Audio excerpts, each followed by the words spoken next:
નિર્બળ,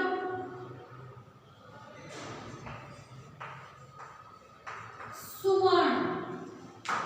તો જોઈએ કે જેમાં રેફ આવતો હોય, જેની અંદર રેફ આવતો હોય એવા 9 શબ્દ તમારે પાઠની અંદરથી શોધીને લખવાના છે. રેફ એટલે આની રેફ કહેવાય પુરુષાર્થ. ઉપર અડધો રેફ આવે છે એને શું કહેવાય તો કે પુરુષાર્થ. તો એ રેફ વાળો શબ્દ. એના પછી આદર્ય. તો આદર્ય એ પણ કેવો શબ્દ છે તો કે રેફ વાળો શબ્દ છે. એના પછી છે રસપૂર્વક. તો રસપૂર્વક એ પણ કેવો શબ્દ થાય તો કે રેફ વાળો શબ્દ થાય છે. એના પછી છે સ્પર્ધા. તો સ્પર્ધા પણ કેવો શબ્દ થશે તો કે રેફ વાળો શબ્દ. નિર્ધાર. તો નિર્ધારની ધાની ઉપર પણ શું આવશે રેફ આવશે. વર્ષ. તો વર્ષ પણ રેફ વાળો શબ્દ. નિર્બળ. તો નિર્બળ પણ રેફ વાળો શબ્દ. અને સુવર્ણ. તો સુવર્ણ પણ રેફ વાળો શબ્દ થાય છે. એના પછી પ્રશ્ન નંબર 5 નીચેના શબ્દોના સમાનાર્થી શબ્દો લખો. તો સમાનાર્થી શબ્દો અને વિરોધાર્થી શબ્દ છે એ હું લખીશ ને હું બોલીશ અને તમારે લખવાના રહેશે. તો કરો ચાલો લખો બધા એક સાથે. પહેલું છે મહેનત. તો મહેનત એટલે આવશે પુરુષાર્થ. મહેનત એટલે આવશે પુરુષાર્થ. તો પેલાની સામે લખો મહેનત. તો લખો પુરુષાર્થ. એમાં તમને પાઠ્યપુસ્તકની અંદર જગ્યા આપેલી છે. એ જગ્યાની અંદર જ મારી સાથે જ તમારે લખવાનું છે. હું બોલીશ અને તમે લખશો. તો લખો મહેનતની સામે પુરુષાર્થ. એના પછી કૂદકો. તો કૂદકો મારો એટલે શું તો કે છલાંગ. તો લખો છલાંગ. લાની ઉપર લીલું આવશે તો લખો છલાંગ. એના પછી ત્રીજું સ્પર્ધા. તો સ્પર્ધા એટલે શું થાય તો કે કોમ્પિટિશન. પરંતુ અહીંયા તો ગુજરાતી તો કે હરીફાઈ. તો લખો સ્પર્ધાની સામે હરીફાઈ. સ્પર્ધા જે છે એની સામે લખવાનું છે હરીફાઈ. એના પછી શ્રદ્ધા. એના પછી શ્રદ્ધા. તો શ્રદ્ધાની સામે લખો આસ્થા. શું લખશો આસ્થા. શ્રદ્ધાની સામે લખો આસ્થા. એના પછી પાંચમું દોસ્ત. તો દોસ્તનો સમાનાર્થી શબ્દ શું થશે તો કે મિત્ર. તો દોસ્તની સામે લખો મિત્ર. એના પછી છઠ્ઠું વિશ્વ. તો વિશ્વની સામે શું આવશે તો કે વિશ્વનો સમાનાર્થી શબ્દ થાય જગત. તો લખો જગત. વિશ્વનું સમાનાર્થી શબ્દ થાય જગત. લખો વિશ્વની સામે જગત. ફરીથી એક વખત બોલું છું. મહેનતની સામે લખો પુરુષાર્થ. કૂદકો તો સામે લખો છલાંગ.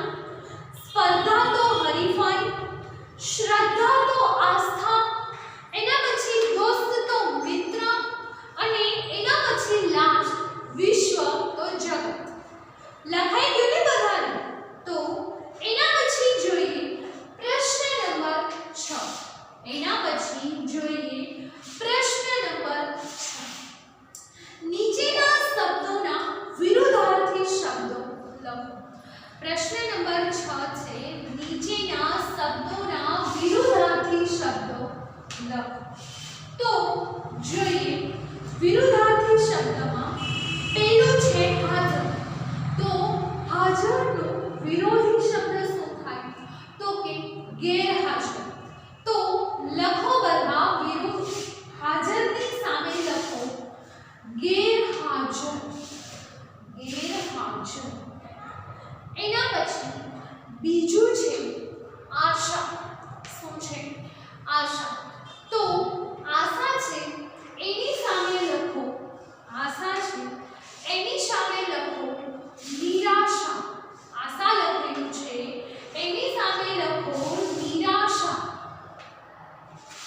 પેલું હાજર છે એની સામે ગેરહાજર, બીજું આશા છે તો આશાની સામે લખો નિરાશા. એના પછી પહેલો, ત્રીજું શું છે તો કે પહેલો, તો એની સામે લખો છેલ્લો. છે અડધો લો અને લો, છેલ્લો. કઈ રીતે લખાશે અહીંયા લખી દઉં. પહેલો તો એની સામે આવશે છેલ્લો, છે અડધો લો અને લો. એના પછી છે જીત. શું છે તો કે જીત, તો જીતની સામે લખો હાર. શું લખશો તો કે હાર. જીત છે એની સામે શું લખશો તો કે હાર. એના પછી સક્રિય. શું છે તો કે સક્રિય. સક્રિયનું સમાનાર્થી શું થાય તો કે જેના, અહીંયા આપણે પાઠને રિલેટેડ જોઈએ તો જેના બધા સ્નાયુઓ કામ કરતા હોય એના માટે આપણે શું યુઝ કર્યો છે તો કે સક્રિય. પરંતુ અહીંયા એનું વિરુદ્ધાર્થી થશે નિષ્ક્રિય. શું થશે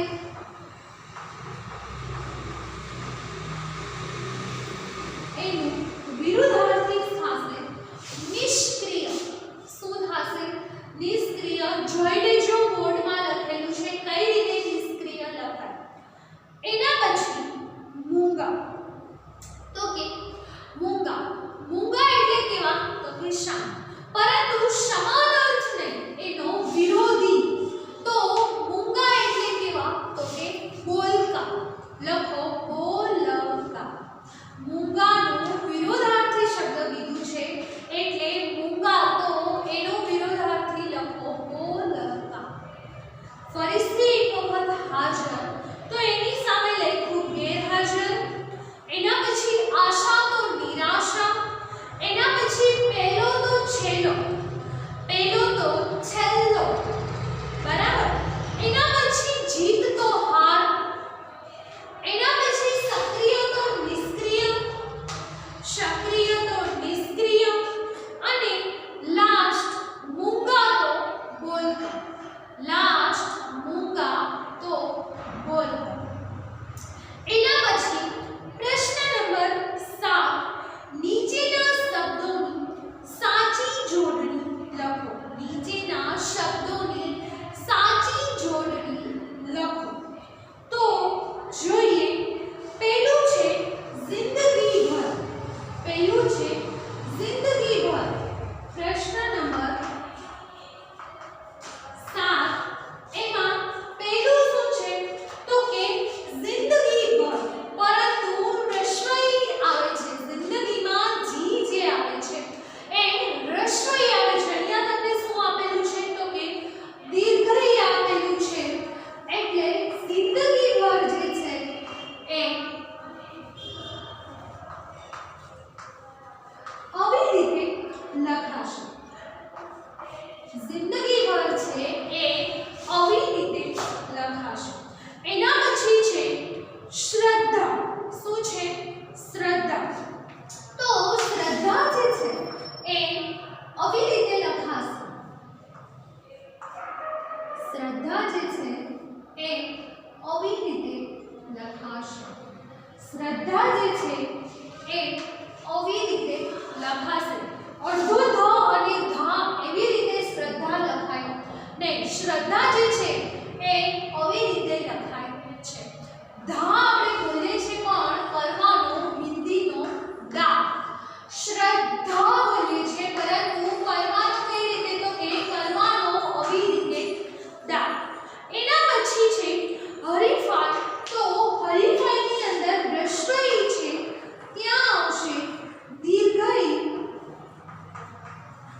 હરીફાઈ, હરીફાઈની અંદર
મેં એને કહ્યું કે તમે મૂંઝાશો નહીં.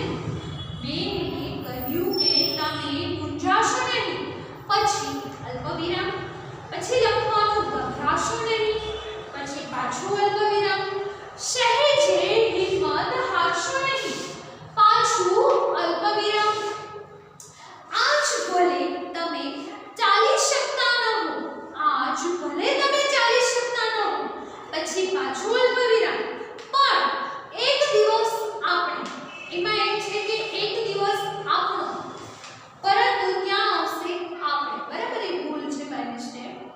એક દિવસ આપણે જરૂર ઊંચામાં ઊંચા કૂદકા લગાવી શકીશું.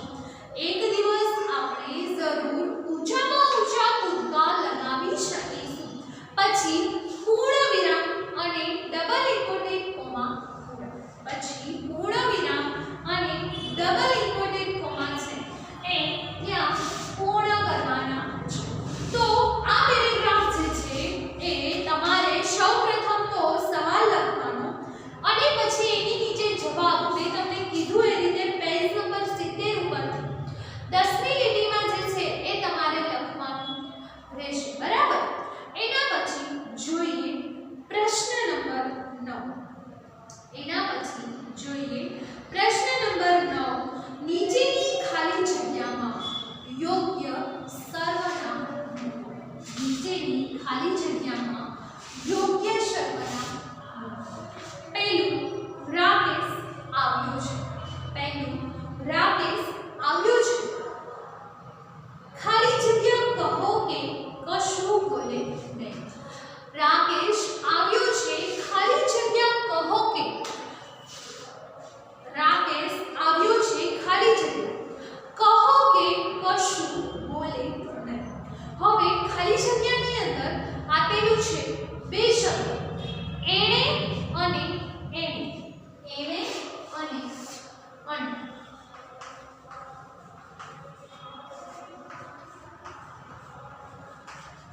એણે અને એને. તો કે બે લગાવીને જોવાનું. બે લગાવશો એટલે તમને ખબર પડી જશે કે વાક્ય કયું બંધ બેસે છે. રાકેશ આવ્યો છે. એણે કહો કે કશું બોલે નહીં. એવું કહેવાય કોઈને? તો કે રાકેશ આવ્યો છે, એણે કહો, એવું બોલાય? તો કે ના, એ તો ન આવે. તો કે રાકેશ આવ્યો છે, એને કહો કે કશું બોલે નહીં. તો કયું વાક્ય બંધ બેસતું લાગ્યું? તો કે એને. તો એ ખાલી જગ્યાની અંદર લખો એને. એ ખાલી જગ્યાની અંદર લખો એને. એના પછી બીજું, મનોજ, ધીરજ અને રેખા ભણે છે. મનોજ, ધીરજ અને રેખા ભણે છે. ખાલી જગ્યા કાલે પરીક્ષા આપશે. ખાલી જગ્યા કાલે